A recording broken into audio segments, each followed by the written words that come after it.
Revision of anatomy of the flowering plant for the NEET exam. चलिए, first chapter tissue है।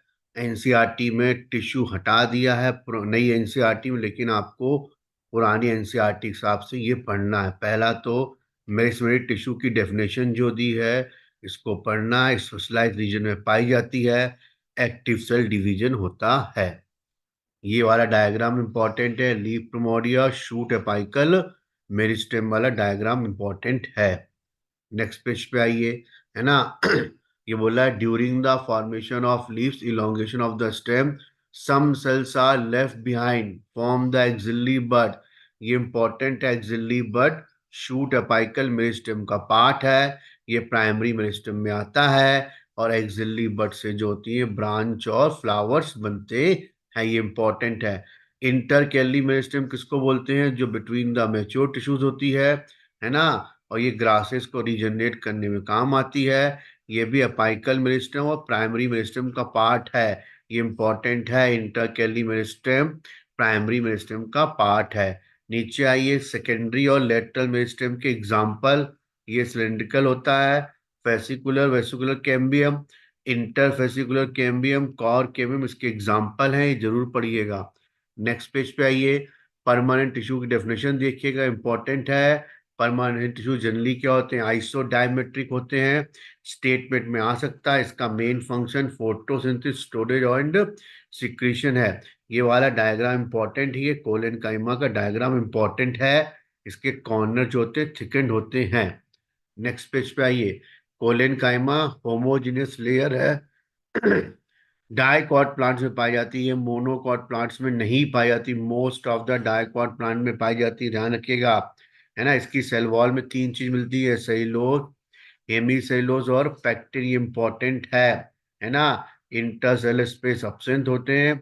Provide the mechanical support to the petiole and young stem. हमेशा collenchyma young stem में मिलेगा, ध्यान रखिएगा। और mechanical support support देता है। इंटरसेलुलर स्पेस अब्सेंट होते हैं। नेक्स्ट पेज पे ये डायग्राम इंपॉर्टेंट है, पिट्स वाला भी और फाइबर वाला भी। स्केनकाइमा लिग्निफाइड डेड सेल है। सामान्यतः डेड होती है। ओरिजिन एंड डेवलपमेंट की बेसिस पर दो तरह के होते हैं, फाइबर और स्केलाइट्स। फाइबर्स ग्रुप में होते हैं, क्लियर हो गया। स्केलाइट्स एलोन होते हैं, फ्रूट्स में पाए जाते हैं। एग्जाम्पल इंपॉर्टेंट है, नट पल्प और फ्रूट्स गुआवा में मिलते हैं, पियर और सपोटा मिलते हैं, टी लीव्स में मिलते हैं, मैकेनिकल सपोर्ट देते हैं। कॉम्प्लेक्स टिश्यू का ये डायग्राम इंपॉर्टेंट है, ट्रैकीट्स और वेसल्स वाला। ये देख के पहचानना है कि वेसल्स हैं, है ना। दूसरा, जाइलम का मेन काम क्या है? Conduction of water minerals from root to stem and leaves. दूसरा काम क्या है? Mechanical strength. ट्रैकीट्स ज्यादातर पाई जाती हैं। वेसल्स, जाइलम चार चीजों से मिलकर बना हुआ है। जिम्नोस्पर्म में वेसल्स नहीं होती, इंपॉर्टेंट है। ट्रैकीट्स के एंड कैसे होते हैं? टैपरिंग होते हैं, है ना। जाइलम फाइबर ऑब्लिरेटेड, ये इंपॉर्टेंट है। जाइलम पैनकाइमा का फंक्शन इंपॉर्टेंट है, radial conduction of water and store the food material, important है। ये वाला डायग्राम भी इंपॉर्टेंट है ना। प्राइमरी जाइलम में एंडार्च होता है, ये स्टेम में पाया जाता है। एंडार्च कंडीशन स्टेम में पाई जाती है, इंपॉर्टेंट है। रूट में एग्जार्च कंडीशन पाई जाती है। तो एग्जार्च एंडार्च किसको बोलते हैं? ध्यान रखिएगा, इंपॉर्टेंट है ये। नेक्स्ट पेज पे आइए, फ्लोएम में sieve tube elements companion cell, phloem parenchyma होते हैं। जिम्नोस्पर्म में सीव ट्यूब और कंपेनियन सेल अब्सेंट होती, इंपॉर्टेंट है। सीव ट्यूब और कंपेनियन सेल अब्सेंट होती है। सीव ट्यूब जो होता है, ये कंपेनियन सेल के न्यूक्लियस से कंट्रोल होता है। Companion cell specialised parenchymal cells होती हैं। कंपेनियन सेल मेंटेन करती है टर्गर प्रेशर, है ना। फ्लोएम पैरेनकाइमा, ये फ्लोएम पैरेनकाइमा अब्सेंट होते हैं in most of the monocot. ये बहुत इंपॉर्टेंट है, मोस्ट ऑफ द मोनोकॉट में अब्सेंट होता है। फ्लोएम फाइबर को बास फाइबर बोलते हैं, ये जनरली अब्सेंट होता है प्राइमरी फ्लोएम में। ये भी इंपॉर्टेंट है, प्राइमरी फ्लोएम में जनरली क्या होता है? ये अब्सेंट होता है। फाइबर्स अनब्रांच होते हैं। फाइबर्स क्या होते हैं? अनब्रांच होते हैं, पॉइंटेड होते हैं। फ्लोएम फाइबर के एग्जांपल जूट, फ्लैक्स, हेम्प, ये इंपॉर्टेंट है, पढ़ लीजिएगा। नेक्स्ट पेज पे आते हैं, टिश्यू सिस्टम। ये आपके एनसीईआरटी में दिया हुआ है, तो आप लोग को लगता है ये सिलेबस में, बाकी सिलेबस में नहीं है। ऐसा नहीं है, पूरा पूरा चैप्टर पढ़ना है। On the basis of their structure and location, tissue divide in 3 tissue system: epidermal tissue, fundamental और वेस्कुलर टिश्यू। एपिडर्मल में क्या आ गया? Epidermal cell, stomata and epidermal hair, उसको बोलते हैं ट्राइकोम्स, बोलते हैं इनको ट्राइकोम्स। ट्राइकोम इंपॉर्टेंट है ना। सेल वॉल पे लार्ज वैक्यूल्स होते हैं। एपिडर्मल से सबसे बाहरी सेल होती है। क्यूटिकल समांतर क्या होता है? अपसेंट होता है। ये गार्ड सेल बनाते हैं डंबल शेप। स्टोमेटा में, ग्रासेस के स्टोमेटा में गार्ड सेल डंबल शेप होते हैं। इनर वॉल थिक होती है स्टोमेटा की। सब्सिडी सेल इतना इंपॉर्टेंट नहीं, बट ये इंपॉर्टेंट। स्टोमेटल अपर्चर किससे मिलकर बना हुआ है? Guard cell surrounding by the subsidiary cell और स्टोमेटल अपर्चर, इनको मिला के क्या बोलते हैं? Stomatal apparatus. ये इंपॉर्टेंट। यहाँ पे रूट हेयर यूनिसेलुलर होते हैं, डिफरेंस दिया है। एब्जॉर्ब करते हैं वाटर फ्रॉम द सॉयल, जबकि स्टेम के हेयर ट्राइकोम होते हैं, ये यूजली मल्टी सेलर होते हैं। तो डिफरेंस है, ये यूनिसेलर और ये क्या है? मल्टी सेलर, है ना। ये अनब्रांच भी होते हैं, ये अनब्रांच नहीं होते हैं। ये ब्रांच और अनब्रांच दोनों होते हैं, ये केवल क्या होते हैं? ब्रांच। तो रूट हेयर यूनिसेल होता है, अनब्रांच होता है, वाटर एब्जॉर्ब करता है, वाटर एब्जॉर्ब करता है। इसका ठीक उल्टा स्टेम है। Prevent the loss due to the transpiration, help in prevent the loss due to the loss of transpiration. Ground tissue, ये इंपॉर्टेंट है, पूछेगा ग्राउंड टिश्यू में कौन कौन से टिश्यू नहीं आते। तो एपिडर्मिस और वेस्कुलर टिश्यू को छोड़ दो, तो सब ग्राउंड टिश्यू में आते हैं। लिखा हुआ डेफिनेशन में, ध्यान रखिएगा, इंपॉर्टेंट है। पूछेगा कौन कौन से टिश्यू ग्राउंड टिश्यू में आते हैं। Vascular tissue system, xylem phloem को मिला के हम क्या बोलते हैं? Vascular bundle. जाइलम फ्लोएम को मिला के हम क्या बोलते हैं? Vascular bundle. ये वाला डायग्राम इंपॉर्टेंट है, ये रेडियल अरेंजमेंट है। ये रूट में मिलता है। यहाँ पे जाइलम फ्लोएम का रेडियस अलग अलग है, इसलिए इसको बोला गया रेडियल, है ना। कैम्बियम की प्रेजेंस में वेस्कुलर बंडल ओपन होते हैं, कैम्बियम के एब्सेंस में क्लोज्ड होते हैं। नेक्स्ट पेज पे आइए।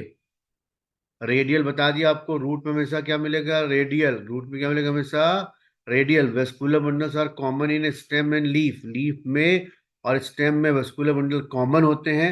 चलिए नेक्स्ट पेज पे आइए।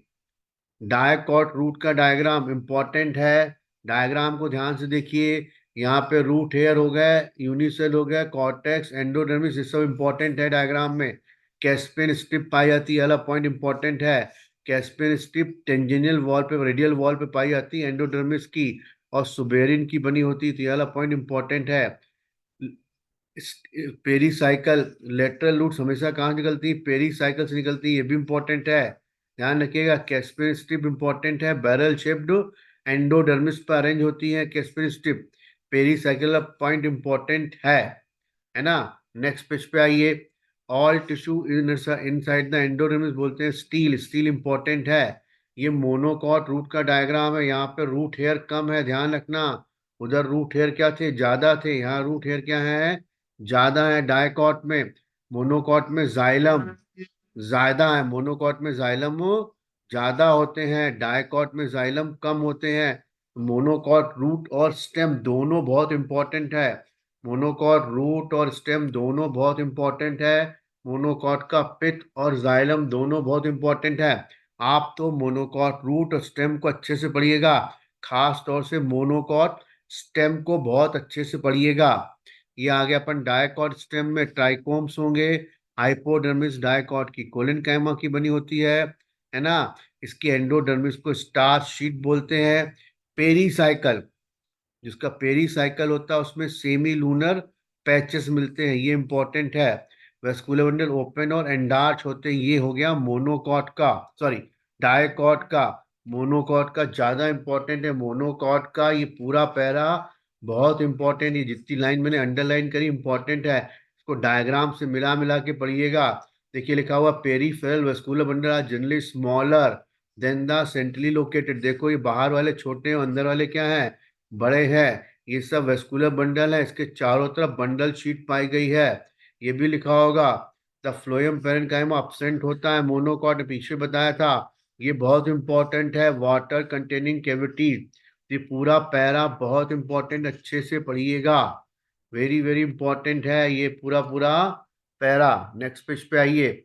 डाइक और dorsiventral leaf, dorsiventral leaf में इतना ध्यान रखिएगा कि जाइलम जो होता है लीफ के एडेक्सियल साइड पर होता है। जाइलम जो होता है वो लीफ की एडेक्सियल साइड मतलब ऊपर की तरफ होता है। और इसमें एक लाइन और इम्पोर्टेंट है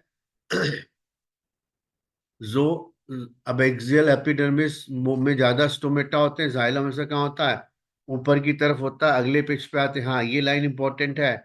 the size of vascular bundle are depend on the size of the vein. Statement के फॉर्म में आएगा, ये आपको थोड़ा उल्टा लगेगा, स्टेटमेंट थोड़ा सा उल्टा लगेगा बट इंपॉर्टेंट है। नेक्स्ट पेज पे आइए। मोनोकॉट लीफ में केवल बुली फॉर्म सेल्स इंपॉर्टेंट, ये जो अंडरलाइन में कर रहा हूँ ये इम्पटी एंड लार्ज और कलरलेस सेल, ये सारी सारी क्या है, इंपॉर्टेंट है ना। ये वाटर लॉस में है को लॉस को कम करती हैं। लेटरल मेरिस्टेम सेकेंडरी ग्रोथ किस पे डिपेंड है, वेस्कुलर कैम्बियम, कॉर कैम्बियम और लेटरल मेरिस्टेम पर। अब सेकेंडरी ग्रोथ नई एनसीईआरटी में नहीं दिया है बट सिलेबस में है, तो ये इंपॉर्टेंट इंपॉर्टेंट लाइन जरूर पढ़ लीजिएगा, है ना। मेडुलरी रेस इंट्राफेस्कुलर मिलकर कैम्बियम रिंग बनाते हैं। Primary and secondary phloem get gradually crush due to the continuous formation of the accumulation of secondary xylem के कारण प्राइमरी और सेकेंडरी फ्लोएम क्या होते हैं, क्रश्ड होते हैं।